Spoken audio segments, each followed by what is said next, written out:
Hey Sally, what? Did you ever get fed up? I mean, did you ever get scared that everything was going to go lousy unless you did something? I mean, do you like school and all that stuff? It's a terrific bore. I mean, do you hate it? I know it's a terrific bore, but do you hate it is what I mean. Well, I don't exactly hate it. You always have to. Well, I hate it. Boy, do I hate it. But it isn't just that. It's everything. I hate living in New York and all. Taxi cabs and Madison Avenue buses, with the drivers and all always yelling at you to get out at the rear door and being introduced to phony guys they call the Lunch Angels, and going up and down in elevators when you just want to go outside, and guys fitting your pants all the time at Brooks, and people always, don't shout please. Take cars. Take most people. They're crazy about cars. They worry if they get a little scratch on them, and they're always talking about how many miles they get to a gallon. If they get a brand new car, already they start thinking about trading it in for one that's even newer. I don't even like old cars. I mean, they don't even interest me. I'd rather have a goddamn horse. A horse is at least human for... I don't know what you're even talking about. You jump from one subject to another. You know something? You're probably the only reason I'm in New York right now, or anywhere. If you weren't around, I'd probably be someplace way the hell off, in the woods or some goddamn place. You're the only reason I'm around, practically. You're sweet. You ought to go to a boys' school sometime. Try it sometime. It's full of phonies, and all you do is study so you can learn enough to be smart enough to be able to buy a goddamn Cadillac someday.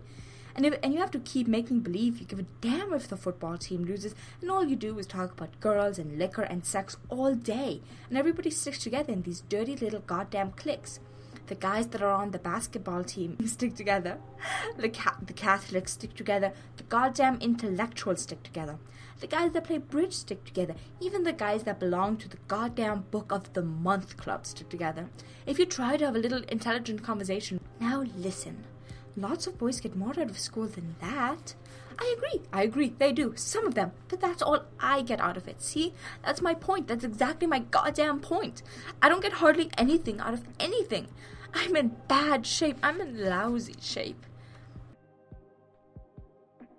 You certainly are.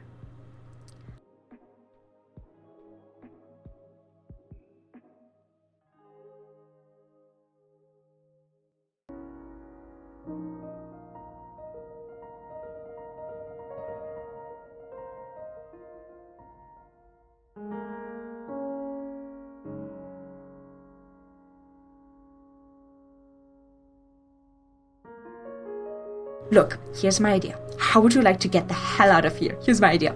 I know this guy down in Greenwich Village that we can borrow his car for a couple of weeks. He used to go to the same school as I did, and he still owes me $10. What we could do is tomorrow morning we could drive up to Massachusetts and Vermont and all around there, see? It's beautiful as hell up there. It really is. No kidding. I have about $180 in the bank. I can take it out when it opens in the morning, then I could go down and get this guy's car. No kidding. We'll stay in these cabin camps and stuff like that till the dough runs out. Then, when the dough runs out, I could get a job somewhere and we could live somewhere with a brook and all, and later on, we could get married or something. I could chop all our own wood in the wintertime and all. Honest to God, we could have a terrific time.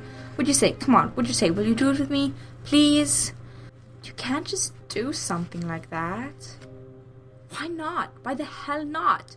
Stop screaming at me, please. Why can't you? Why not? Because you can, that's all. In the first place, we're both practically children. And did you ever stop to think what you'd do if you didn't get a job when your money ran out? We'd starve to death.